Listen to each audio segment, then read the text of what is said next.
Good afternoon. We're just a few days away from the 43rd Canadian general election. This has been an election cycle that's gone from being boring to scandalous to exciting and finally to being deadlocked. At this point in the campaign, the only thing that's clear is that nothing's really clear, and this is shaping up to be a very tight election.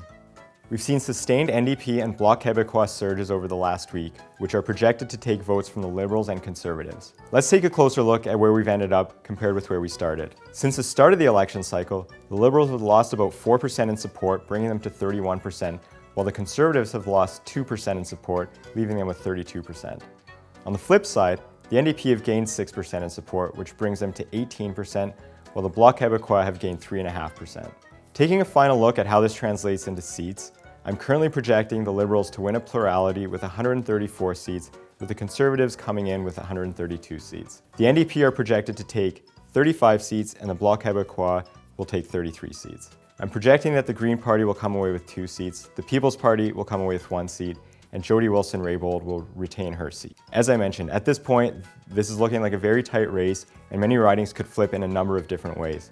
There are approximately 140 ridings where things are fairly close, and this includes a few ridings with three-way ties. Let's take one final look at the provincial breakdown leading into the election. Ontario is one of the key provinces that will ultimately decide the election. There are many close races between the Liberals and Conservatives and the Liberals and NDP across the province.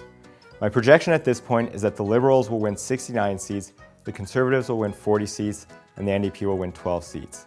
However, I'm also predicting very tight races and 50 ridings across Ontario, with 7 ridings too close to call. With this in mind, if the Liberals end up on the losing side of many of the close races, we could see a very different outcome in Ontario, which could result in a Conservative plurality. Over the 2019 election cycle, Quebec has probably experienced the most drastic swings in support. The Liberals began with a commanding lead over the Conservatives, but enter the final stretch in a tight race with the Bloc Québécois, with the Conservatives well behind. I'm projecting the Liberals and Bloc Québécois to come away with 33 seats apiece, with the Conservatives winning 10 seats. The NDP are projected to lose 15 seats compared with 2015, which will leave them with just 1 seat in the province. The leader of the People's Party, Maxime Bernier, is projected to win that party's only seat, narrowly winning his riding of Beauce. In British Columbia, the most recent trend has been an increase in support for the NDP, with the Conservatives, Liberals, and Greens all losing slightly. This is another province where there are multiple two-way races, with almost half of the ridings in a position where things could end up differently than expected. My projection for British Columbia is that the Conservatives will win 16 seats, the NDP will win 13 seats, and the Liberals will come away with 10 seats.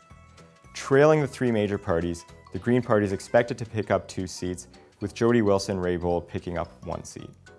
And as with pretty much every week leading up to the election, there have not been many changes in Alberta and the Prairies. Once again, I'm projecting the Conservatives to sweep Alberta, coming away with 34 seats. There are 5 ridings where the margin of victory isn't projected to be very large, so this could keep things interesting in Alberta.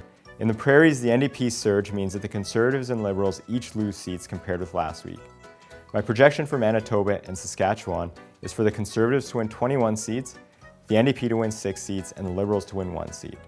Finally, looking across to the East Coast, the Liberals will face a closer contest in Atlantic Canada compared with 2015. Whereas in 2015 they swept the region, this year they'll lose 12 of the seats to the Conservatives and NDP.